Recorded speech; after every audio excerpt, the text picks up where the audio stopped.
I'm sat here this morning because Councillor Strong, he's in hospital. He's either in hospital or been there and recovering from a knee operation. So he did give prior notification he wouldn't be here today. So yeah, we wish him well and a quick recovery. If we can go to the agenda then, please. And I mentioned Councillor Strong, so apologies for absence. Is there any other? Thank you, Chair. Along with Councillor Strong, we've got apologies from County Councillors Ruth Edwards, Anne Webb, Francis Taylor and Malcolm Lane. Right, thank you. Item 2, any declarations of interest? As and when, Chair. Pardon? As and when. As and when, fine, thank you. With your permission, the lady from representing Usk Town Council is here in relation to the application for the annual Block Street trading consent for Usk Town Centre, so which is item 6 on the agenda. But in fact, in view of the fact the lady is here, there's no point in waiting all the way through the meeting. So we'll take that item first, please. Thank you. So we have the application, which is the agenda item 6 in front of us. Members or officers? Is there any officers going to speak on this one?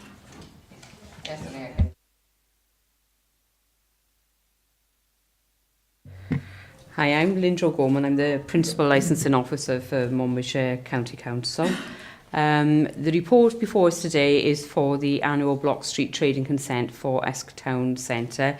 I'll draw you to 3.3 first of all, before I go into what's actually requested within the application, because this is an important factor really for your decision today. In 3.3, there was a Block Street trading consent for Usk Town Centre, which was granted by the Licence Regulatory Committee on 3rd of May 2016.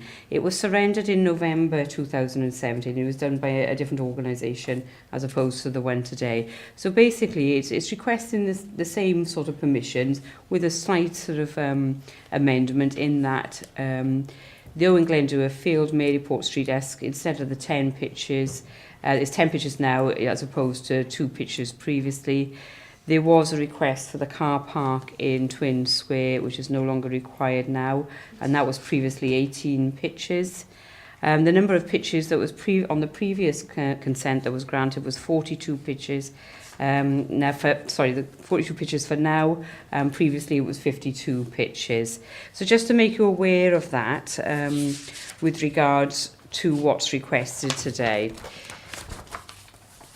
If you can see on 3.1 what the permissions are that's requested within this application for the Usk Town Centre. Similarly to as before, when a application is, if it's granted today and an application is made through Usk Town Centre in the name of Tracy Huxley, they will issue to all the ones who want to make a booking an application for a day market pitch. And within that, on Appendix C, you will note the actual standard conditions that is applicable if a consent is granted. So it'll ensure that whoever actually books a pitch for the day, they realise what items they can sell and what they have to adhere to as well. So they're covering themselves really whenever any bookings go through Usk Town Centre. So that's the main determination of the application day. Like I said, there was a previous one, except it's now requested to be run by Usk Town Centre instead. Christina Williams, who's here today, was actively involved actually in the first initial pitch, wasn't it? Even though it was in the name of Mr. Mangima at the time, wasn't it? So she's well aware of the type of work and the nature of the work because she's been actively involved in that area as well. So unfortunately Tracy Huxley couldn't come here today, so Christina kindly offered to come and sort of if there's any questions that she'd be able to assist you before making a decision. Could I just say, Yeah, the middle button. right, got Is it? Sorry, could you state your name, please? I'm Chris Williams, Christina Williams, and I'm a councillor on Usk Town Council, and this is Usk Town Council's application. I just wanted to, on the key issues, could I just say something? Is that okay? Yes, please. Yes. There was an application for 2 Square 12 pitches. That's on 3.1, and yet on 3.3 it says that the car park in Tewin Square is no longer required, but we do want that. Yeah, we just hadn't actually picked up on the error on that. We were just having a look what was on the actual application It's just form. these are general things that might be used, but they may not be. We just tried to cover everything that was a possibility. But that's an amendment to what is here. Yes. Yeah, thank you. Anything else you wish to say on that? Not really, except that us town council feel now that they're in a better position they would like to be in charge, controlling the situation, to make sure that everything goes well for us. Obviously the business network will want to be involved in it, but we can make sure that everything goes as per the needs of the town. Yeah, thank you very much. Members, what are your wishes, please? Councillor Easton first, then Councillor Evans, and Councillor... Thank you, Chair. Just a bit of information. I'm new to this committee. Is such an annual block trading consent common across Monmouthshire, or is it just something specific to us? Is there anything historical that puts this in place? Perhaps if I can give you sort of the background why block street trading was introduced and what other areas there are as well. We've got one in Abergavenny, we've got one in Monmouth, we've got one in Chepstow. In fact, the first one was actually in Chepstow, and we've also got it in Caldicot Castle. It was felt by doing the block street trading, the onus isn't on individuals to pay a large amount of money and prevent them actually coming into the area to sort of set up a stall. You've got one person governing it, and it makes it easier then if you have ad hoc sort of festivals, fairs, where they have access without payment. So what would happen if that was the case and there was no block street trading? They would have to apply in their own right for their individual stall, and it could delay the process of events. So it's felt, well, if it's managed properly and everyone knows what conditions they're adhered to, that it's better suited on areas like that to have sort of market fairs, stalls and things, to have somebody governing the block street trading. Thank you. Councillor Evans. Thank you, Chair. Have the police got any objections to this block booking? No, it's actually in the report. A consultation took place with a number of people and there's no objection to it. No objections whatsoever. In Chair. And the environment, how do they fare on it? As with all stalls, events, I should say, a lot of the events go through the Event Safety Advisory Group, so they are aware when events take place, environmental health, if they want to go out there, and also to check sort of the rating for the type of stalls that take place. So that would be a matter of course anyway, regardless if the block was issued or not. Councillor Guppy. Yeah, just clarification for Tewin Square, please. The two in the car park and 10 further, is it 10 further pitches? It's the square would be closed. There'd be a road closure on there, so no traffic would be going through the square. Yeah. And they use the car park for. At one time, it was used as a music stage, so there was music going from there. There's still that would be the sort of layout. The centre of the square would have the stalls. The car park is likely to have the music stage, or it might have the stalls. Okay, fine, thank you. Thank you. When you finish speaking, you can switch that off, please. Councillor Pratt. Thank you very much, Chair. I love USC, and I think this sounds lovely. I think anything that we can do to bring, the public into our towns and to encourage trade has got to be welcomed. But I'd like to know, have I missed it in the report, the frequency of these? Do we have any idea, or is it just, is it monthly or weekly or? If granted, theoretically, they could have it monthly, but it wouldn't be beneficial to actually sort of carry it out, every week. I mean, it does tend to be when there's an event that's actually taking place, like the Christmas fair and things like that. So large events, because otherwise one store wouldn't be worth their while just turning up. It'll be a number of stores for a major event, really. Councillor Evans. Chair, I'm prepared to oppose we accept the application. Is there a seconder, please? Councillor Roden, thank you. Any other thoughts on it? Councillor Guppy? No, just any feedback from how it worked previously. That's all. If as you've been previously involved, it sounds a very good application form. It went very well, and the organisation then was run by the Chamber of Commerce, but there were 3 councillors on the committee, so we were all very involved with what was going on, and we were able to do the licences, etc. It went very well, and we, I think we covered just about everything, but there were issues like litter that were difficult. And we feel now that we're in a much better position, if we're controlling the situation, to organise that better. And this is the reason that we're putting it forward. We still want the same people to be involved, you know, if we can get them, because it's getting people interested, isn't it? This is the main problem. But we feel that we can, for the benefit of the town, our hand on it is a little bit is better for the town. Councillor Leeson, before we come in, Linda wants to say something. Just to clarify, obviously, before the finalisation of the decision, is that the recommendation is to grant what's in 3.1, so the actual twin square car park will be overlooked, basically. Thank you. Councillor Leeson. Yes, you know, we've agreed and we're moving forward to accept this. But in terms of monitoring this over the next 12 months, what monitoring does Monmouthshire County Council carry out? Because I notice you town council has got a nominated town council officer responsible, I presume, for the maintenance of this block trading grant or block trading order for the year. What sort of things would need to happen or need not to happen to prevent this happening again next year? What would prevent it, in other words? Obviously, if it's granted today, the block street trading, it wouldn't be required to come each year to committee. It would be an automatic sort of renewal. But with regards to the monitoring by officers, as with all sort of large events, they go through the Event Safety Advisory Group. And we're looking at Dave because Dave is actually the chair of the group and I'm the vice chair of it.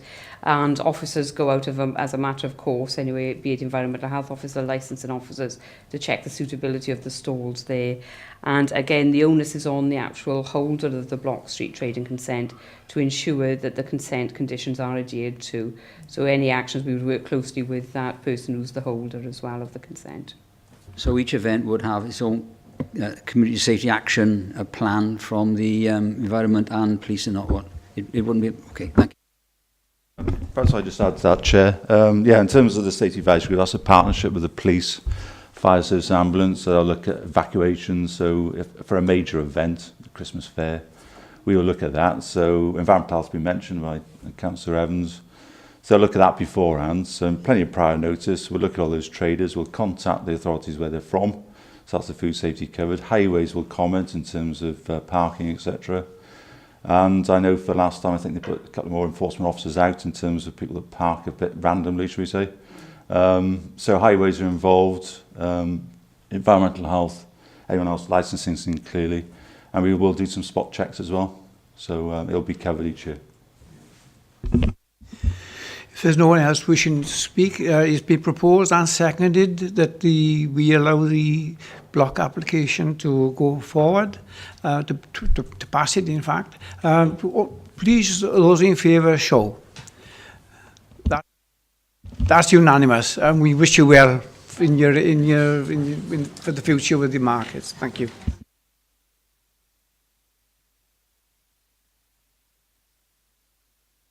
Give it time.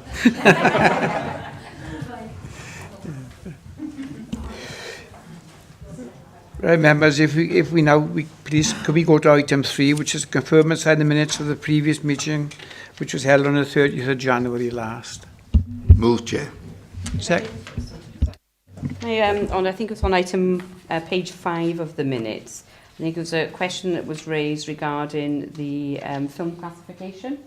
Whether or not any authority had actually disputed BBFC. I think it was yourself, wasn't it, that done it.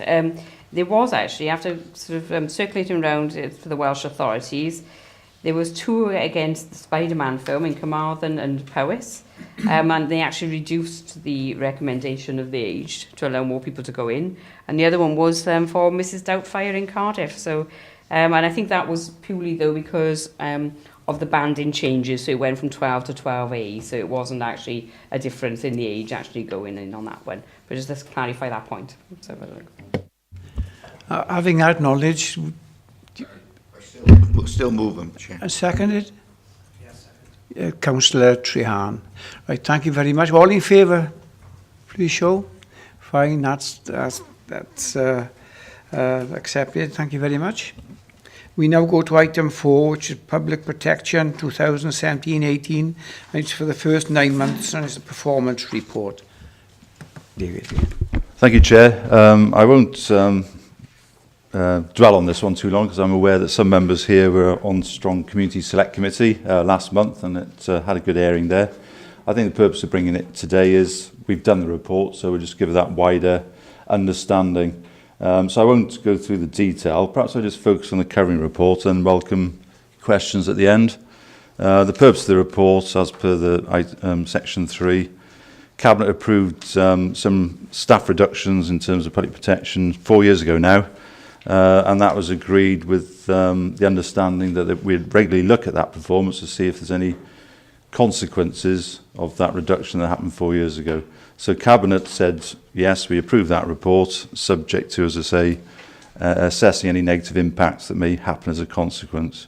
So we have been reporting regularly to Strong Community Select, and then we supplemented that with an annual report to this committee as well. In terms of 3.2, those are the main aspects that members probably be interested in. When we talk about public protection, we talk about environmental health, licensing and trading standards. And no doubt members of this committee will be fully familiar with the licensing services. In terms of the main report itself, it does conclude that most reactive and reactive work has been carried out professionally within prescribed response times. There are numerous reactive services we provide, and we obviously monitor that closely. The only exceptions really in terms of that vast array of services we provide, there has been some slippage in private sector housing. I think we tend to think it's Ian Bakewell, but we do cover the private sector housing sector, and that's been quite onerous in the last 12 months with the coming in of licensing of private landlords. So that's something we're going to focus on now for 18-19. There's also been some slippage with private water inspections and also animal health visits. In terms of private water inspections, that is something that's obviously a key importance in terms of public health. The difficulty we've had is the fact that that's obviously something we need to be proactive in terms of looking at supplies, etc. Quite complex in terms of the numbers, plus farmers that very often have been on the same supply for 200 years, and they say granny in the corner's fine and she's 96, is trying to get them to think, well, actually there's obviously serious risks in terms of bacteriological contamination. But we are looking to see if we can focus that. The difficulty we have with that, to be blunt, is we provide such a range of reactive services. That's always going to take the priority. We've got people complaining about noise. It's the same team that are probably picking up private water supplies as well. So in terms of tackling that for next year, we're looking at focusing on some cover from the commercial team. There is a more proactive team that do the food hygiene inspections and health and safety at work. Animal health visits, I'm pleased to report, since Select last month, we have put a individual cabinet member report together on that to get us back to 2 inspectors that will be out proactively looking at our farms. So there's some improvement on animal health inspected going forward. So we'll continue with those annual reports to both this committee and Strong Communities. Something that came out, and I know members are here from Strong Communities, is this issue of where we take on yet more statutory duties. We're not increasing the staff resource. So what do we do when we have further issues? So Public Health Act Wales is the latest one that came in last month. I've mentioned private sector housing, mobile homes. There's quite a deluge of stuff that comes our way. Fly tipping, new requirements in terms of dealing with that. So in terms of that, where that does occur, what gives in effect, isn't it? When I talk about reactive services, we do obviously pursue Welsh Government to make sure there's some funding that follows that. So when we talk about the whole review of licensing to tattooists and intimate piercing, it's important that that funding comes with that new service, because otherwise something's got to fall off the end, obviously. In terms of moving forward and sustaining public protection, we are obviously working collaboratively. We do meet nationally in terms of what's best model. So feedstuffs, for example, is something we now deliver regionally. So we're always looking to see what we can do more efficiently. In terms of linkages to the wider priorities of the authority, we are linking in better perhaps to the corporate business plan that was recently approved by council last month. And I think, you know, perhaps we sometimes miss a trick in terms of linking in with protecting vulnerable people. Best start in life, we tend to think about the big services, social care and education. I think it's a tactic of ours will be to tap into those agendas moving forward. So 3.3, just to bring that to a conclusion. The Select Committee, I think we're very pleased. I don't think I'm talking out of turn there with those levels of performance across the division, and in particular in light of those new burdens I spoke about earlier. We do contribute, you know, incredibly, I think, in terms of protecting vulnerable people. If you think about private sector housing, people, I think we tend to think about vulnerable people with social care, children, elderly, in care homes, perhaps the two extremes. I think obviously you've got numerous vulnerable people in the high streets on a Saturday night where you're trying to get a taxi. You're in Frogmore Street, you're 18, 19. There are obviously a whole range of issues in terms of protecting people in public places, pubs, clubs, in terms of Linda's part of the business. Plus also people getting ripped off in sort of workplaces. So we do have a role in that as well in terms of health and safety. Again, I think it tends to be people tend to think it's HSE, nothing to do with us. We deal with all the workplaces, bar, manufacturing, farms, etc. So there's a key role there. So we do go into care homes, for example, to make sure their safety is adequately addressed. Protect the environment, I think that's pretty obvious. Including the title, environmental health. And that's very much about, again, perhaps our colleagues in operations get the credit sometimes in terms of fly tipping interventions, but we are working closely with town councils, so the likes of us town council we just heard from, in terms of trying to be more proactive in terms of dog fouling, etc., trying to take up some of the weight off what we do to try and give that to others, and that's been quite successful. So we've seen our complaints decline in that regard. Antisocial behaviour, again, that's something that does concern individuals and communities, and noise is something that people are very concerned about. So it's not just neighbour disputes, which take up a lot of time and effort, but also industrial noise, working with planners, the major road schemes I know that members have been concerned about. As the 465 finishes, and that's been quite an onerous task for some colleagues in Abergavenny, the electrification of the train track in the south. We've also obviously got the beginning of the M4 relief road that will impact on our south-west corner. So plenty of work ongoing. I think that's all I'll say, Chair, if that's okay. If members have got questions, I haven't covered the main report, but if members have got questions, if you perhaps refer to paragraph numbers, just make it easier to navigate our way through that. And happy to take questions. Thank you. Councillor Pratt first. Thank you very much, Chair. This is an excellent report, and this, you know, the work that's done is so critical in keeping the residents of Monmouthshire safe. Today is the first day of the Cheltenham Festival, and I remember 2001 when it was cancelled due to the foot and mouth epidemic. And my question really is around, we've got squeezed budgets. If we had another problem like that, do you think we have the capacity now to actually deal with that issue? And would we have the money to, to really get everything covered as speedily as we'd need to in that situation? I think we all remember the foot and mouth incident. To answer your question, I think we have got regional arrangements, so we pitch in terms. So currently, for example, we've got targets for feedstuffs for the end of March. So there's been a difficulty in South West Wales. So we try and share that resource where people have got capacity to pick that up. Obviously, foot and mouth is very different. We would have had 6 inspectors back in the day.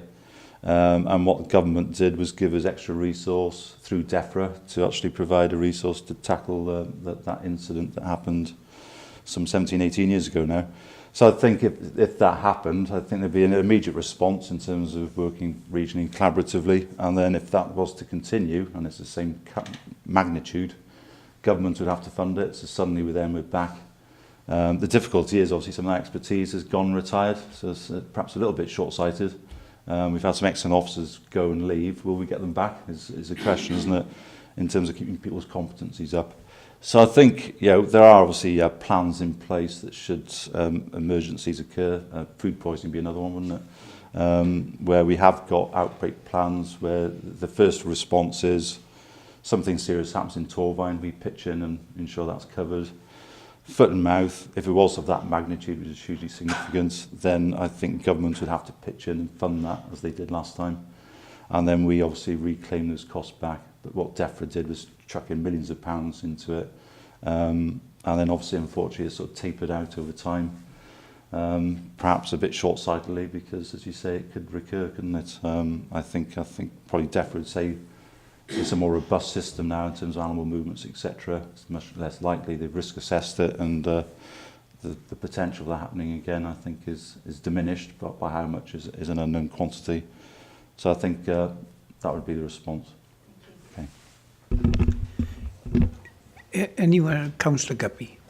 No, just thank you for your report. Just as a point of interest, really, in a rural county, we often have escaped animals, and I'm just wondering, does the licensing or within the department have local farmers' names and telephone numbers? Because quite often, if you phone the police, that they don't know how to contact the farmer. And I'm just wondered, is there a point of contact within the council that has got this information? So in terms of animal health, they will deal with escaped animals. That horses dropping down the road. We used to have big problems with the 465 with sheep coming at us, which used to be horrendous. If those of us remember the three lanes, isn't it? And then you're sort of playing chicken in the centre, and then you've got 6 sheep coming at you. Obviously, if it becomes that critical, obviously the police will attend the blue lights to obviously protect drivers more than the sheep themselves. So in terms of escaped animals, yes, we do have a service. I think locally, people tend to, I live rurally, and you'll tend to know hopefully your local farmers. You are right in terms of people aren't familiar with the area. They will tend to phone the police, which is an issue. So we do deal with escaped animals. When we obviously track that sheep to, Farmer Joe, we'll tell him to obviously repair his fence to ensure it does not, because it is obviously a road traffic problem. To obviously deal with that. So yes, and I think that's obviously liaising with the police to make sure we respond appropriately. Councillor Eason. Yeah. Thank you, Chair. I got 2 questions. One is on 5.2.4, and if you remember, we had a fairly long discussion about private water supplies in strong communities. But in terms of the requirement of this committee, you've indicated that you're not fulfilling your duty to monitor private water supplies, and you gave a fair number of reasons why. Do you have a strategy in place whereby these private water supplies can be adequately monitored, controlled, if that's the right way to put it, in the future? Because it's you seem to have a lot of small private water supplies which are not part of the Welsh Water remit. Could you expand on that? Yeah, well, I'll do that when I come back to them. Valid points. In terms of moving forward, I did touch upon it, I think, in terms of trying to think a bit more in terms of we've got environmental health officers in 2 sides. We've got Hugh Owens' world, and I think a lot of you know Hugh. They deal with the more the reactive side, domestic side, and that's where private water supplies generally sit, because it tends to be domestic supplies. What we're going to do in terms of moving forward is get assistance from commercial team, which is Jill Dickens' team, and she was in attendance at the Strong Communities, to provide some help and assistance. So we'll share the burden, if you like, in terms of tackling that. The other thing we're looking to do for 18-19, which is almost upon us, is some of the income that we're going to put in corporately in terms of savings. As you know, we've got some particular savings to ambitious targets across the council. Is in terms of 10,000 new income on the commercial side, we're looking to invest that in the public private water supplies delivery. So if we can try and give it some extra capacity, then speaking to Hugh, we believe we can make an improvement now with the forthcoming year. So that's the strategy going forward. Because on top of that, come back. The other question next is to do with water measuring, the monitors onto supplies to particularly farmers and not on farm Monmouthshire farms, where you do have a concern where you've got to carry out the reading of these monitors to make sure that the system is running further on down the line. And it didn't seem to me in the meeting we had previously that there's any way out of resolving that as a problem and putting the water meter on the actual farm itself. It's a problem you've got. Can that be resolved, do you think? I'm unaware of any meters on private supplies, unless there's a private arrangement with the farmer who perhaps is supplying a caravan site. Obviously, the meters are put into public supplies, aren't they? Welsh Water are busy putting out meters because probably more money in, isn't there, if you put a meter in, particularly if you've got a family of 5. In terms of private water supplies, I'm unaware of any that are metered, but possibly they are in exceptional circumstances. Yeah, but very complex. So, I used to be on a private water supply myself, where the supply is a spring which is 2.5 miles from the property. That supplies a farm which has got a huge water take, isn't it? Plus a caravan park, plus 3 or 4 bungalows before it runs to us, and it would often run out. So ultimately we change the supply. So they can be fraught with difficulty. Be assured, in terms of where we're saying we're a bit behind, which we are, we put our hands up, we have assessed all those supplies. So the larger ones, obviously we do it on a risk assessed approach. So the bigger ones that are supplying in numerous properties and the consequences are much greater, those have all been surveyed, risk assessed, and obviously we'll go back depending on what the risks are associated with that. In terms of getting works done, then we'll serve, and particularly in 1819, we've done the softer approach, if you like, moving forward, and that's the expectation. The drinking water inspectorate is that we're going to have to start serving notice on some of these individuals to ensure the work is done by a set time. Difficult often because it's in a very infrequent event sometimes. It can go off in August because the rainfall's been less, or literally the pipes further up 2 miles off have been kicked over by cattle where they run across the surface. So they are fraught with difficulties. It is a real risk in terms of the final consumer at the end of that line, and a big issue with holiday lets. So as farmers diversify, so we're fully aware of the risks associated with private water supplies, and be assured that in 1819 we're certainly going to be taking that forward. Okay, thank you. The other question is to do with housing 5.2.1. In terms of your monitoring and control and the responsibilities you have in supporting the licensing and registration of private landlords, what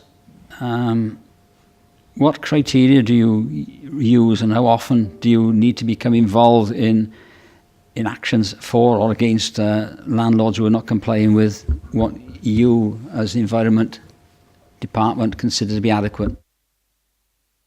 So in terms of our role there, they will all be licensed, as I said earlier. So currently that's licensed through Cardiff.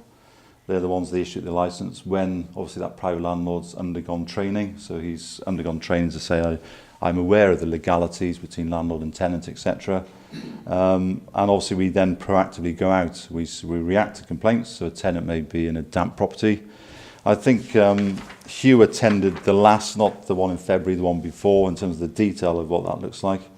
And he talks about, in terms of, again, risk rating, we're looking particularly at dwellings above shops. We've done takeaways. I think famously we know that 2 takeaways in Abergwenny went up in flames. Luckily they were evacuated in time, but it's clearly working with the fire service.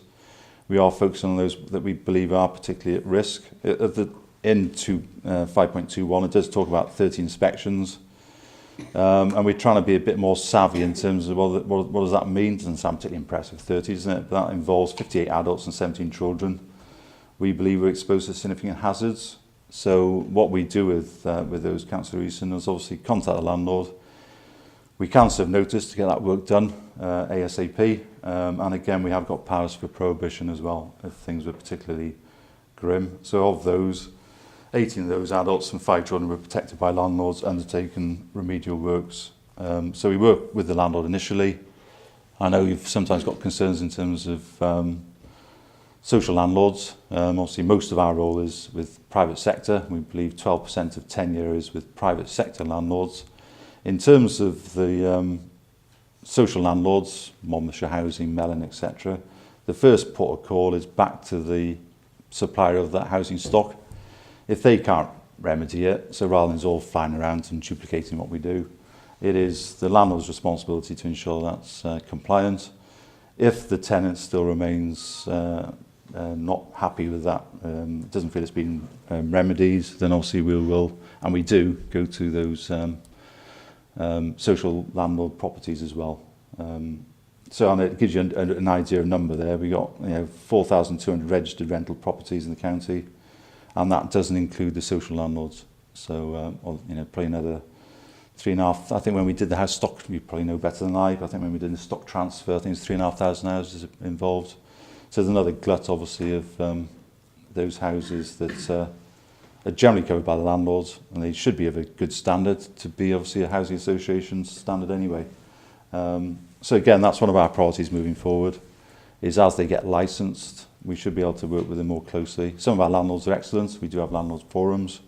It's to obviously pick up those that are a bit more suspect, shall we say, and tackle it appropriately. Yeah, in relation to housing associations, they have to meet the Wales Quality Housing standards anyway. So, I think that they've all done that now in the time, particularly Monmouthshire Housing has been in being, and they achieved it a few years ago. So, no one else wishes to speak on that. We have a recommendation. Sorry? Oh, sorry, I didn't see. Councillor Roden. Thank you, Chair. I should have put my hand up earlier. I'm just curious to know what's happening in terms of technological change and the impact it might have on your services. If I think back to my own career, we had things like the farm gate test for testing antibiotics at the farm, in surgery testing. You're moving things closer to the point of testing, which speeds up response rates and things like that. Do you see this kind of technology in your area? And if it's moving in, do you have an adequate budget for it? That sort of type of thing. Thank you. A good question. Obviously, digitisation, and we're always looking to see, in terms of our own efficiency, what can we do sort of remotely, perhaps, isn't it? So, contaminated land would be a good example. So when they did Cooper's filters, most of it is a desktop exercise, and without going back on site and testing, it's the onus is on the developer, obviously, to satisfy us that land is free from contamination, and we obviously oversee that. Some planning is a good example of, not going through 3 inches of paperwork. It's done electronically, and that obviously, what's the benefit of that from an officer perspective? It obviously gives us more time to be out on site doing what we should be doing. It is going to change. I think food is something, Just Eat is obviously something you just do on an app now, isn't it? In terms of your Chinese and your Indians, hasn't really come so much. I'll hand over to Linda in terms of Uber cabs. That's going to be another factor, particularly for this committee. But in terms of technical changes, yes, you are right. That will change things. Potentially, we'll be able to do things more efficiently. I'm not so familiar with the animal health stuff, but I can certainly ask Gareth if he specifically wants something in terms of that on-farm testing. But must be an impact. Obviously, that's done through Ministry Vets. But certainly, yes, it is going to impact. I think we're starting to see it on the food safety side in terms of having some regard to what happens online, because that's very much the way it's going. The other thing, obviously, is if Gareth was here in terms of training standards, it's very much about checking eBayers, isn't it, and online trading. It's not traditionally really done that high street inspections and very traditional. If most people are buying things online, then clearly that changes it particularly. So we are very intelligence-led.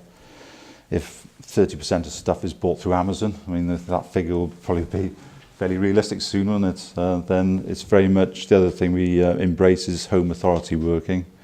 So rather than us all worrying about Kellogg's cornflakes, that's obviously done at source. And then if we have a problem with Kellogg's cornflakes in Abergavenny, we refer that through to the home authority. So things certainly are changing as we go forward. Yeah. Is your budget adequate to cover the new technologies that are coming in?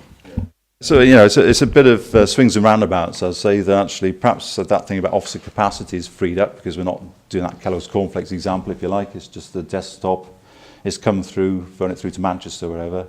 And it's a reciprocal arrangement. So we have arrangements with the health board, for example, so they're not all worrying about certain things. But Brains SA is a home authority with Monmouthshire. So it takes some of the onus off that guy in Pembrokeshire who's looking at a pub in terms of policy and procedures. So I think some of that's freed up, but then we should be spending more time with with those traders that are trading online. So I think it's a bit of both, really. For now, we're not seeing any additional capacity as a consequence of modernisation, but no doubt that will change going forward. Thank you. Perhaps would that be helpful, Chair? So yes, please. Yeah, no, obviously with regards to digital, there's a number of test cases with Uber. How they do their bookings, how it's carried out, how they pass in sort of drivers turning up, you know, how they are vetted. So there's a number of things that are sort of obviously we're mindful of in taxi licensing to ensure that they still have the same compliance with regards to our policy anyway, you know. So rest assured we do look at things like Facebook and people doing bookings through that. So we sort of constantly get sort of people sort of informing us of various sort of activities that's going on there. And we brought a number actually through committee, you know, where correspondence of an unsuitable nature was carrying out on sort of Facebook, and that's coming to committee as well. So it's a number of things, but going on to the digital side, obviously we're constantly trying to evolve and trying to sort of speed up the process, the application process. Some of our hands are tied in licensing with regards to legal time restraints of how quick we can do an application. And what we have to bear in mind is whatever meetings, whatever stuff that we bring in place, we look to aim to do cost recovery, which will bring us on to the next report, actually, with regards to licensing when setting fees anyway. So it doesn't impact on the budget as much. In fact, if it speeds up the process, it's more beneficial to the licence holders. Yeah, thank you for that. The recommendation was to consider and comment on the contents of the report. You've done that, so the response has been acceptable to all. So we'll accept that one. Could we move now on, please, to the item 5, the Gambling Act, 2005, this premises licence fees. Yes, the report has been brought here today is to set the Gambling Act licence fee. There's only a handful that we can actually sort of actually set a fee for, and that is for the premises licence within gambling. And you also must bear in mind that even though we do a cost recovery exercise, we have got a ceiling, which is the maximum that we can actually charge, which is a statutory fee set by government with regards to that, and that is shown actually in Appendix B of this report. In that appendix, you'll see what the fee is currently, how it's been calculated with regards to cost recovery basis for the previous year's activities, and what is proposed for this year, bearing in mind that some of them have a ceiling and we can't go above the statutory fees. So that's the reason for bringing the report here today. It does get assessed separate to our normal fees, and that is purely for the fact that we have to set them at the 21st of May every year, whereas we get all the other fees actually in line for the April. So that's where the other fees in licensing come prior to this batch of fees. So that's the main item of the report, really, and to get the proposal to accept the fees for this current year. Thank you for that. Anyone wish to speak on it? Councillor Guppy? Yeah, just to ask, do we have problems collecting these fees? Not really, because it's the betting shops, the large companies, the adult gaming ones we've got near is again large companies. So it's not sort of like a one-man band that you tend to sort of have where you may have problems collecting fees, so they do pay them quite swiftly. And just one last question. Sorry, where you used your calculations, they're significantly higher than what we can recover. I just wondered if other authorities find that, because it seems as though that your other figures seem to sort of tally up and it seems like a fair calculation. I've just wondered if you take it to the central licensing committees, do other authorities find that, and does it need to go forward for changing? On the assessing the fees, the actual sort of calculation that we use is actually done through the licensing expert panel, sort of how you sort of monitor what fee levels you set for your individual authority. So it is dependent on the amount of meetings, the amount of premises you have. You could have sort of, say, Cardiff having far more sort of betting shops that they would deal with. So it's the activity of the officers that actually ties in with the setting of the fees as well. So even though it's gone slightly over, you may get some authorities who are vastly over, you know, as compared to ours. And like you said, on a lot of the stuff, we are near enough on comparison on the maximum fee level anyway, luckily. It does tend to be, we don't get much activity, to be honest, with regards to new premises coming on board within Monmouthshire. We did have adult gaming centres last year due to the Monmouth Road with the service stations on the Monmouth Road. But it's very rare we actually get much movement in Monmouthshire with regards to these premises. So we don't lose out much on fees because the annual fees is near enough on comparison, which is what we get in every year. Thank you. If there are no other questions, we'll move to the recommendations, please, which is in 2.1, that the fees and charges detailed in Appendix A of the report be approved and have effect from 21st of May 2018. And number 2, that fees are subsequently reviewed annually. Is it your wish to accept those recommendations, please? Fine, thank you very much. We've dealt with item 6. Item 7 is to note the date and time of the next meeting as the 24th of April 2018 at 10 o'clock. And just to remind members who haven't done the training, there is rights-away training this afternoon. I think it's 1:30. Councillor Leeson.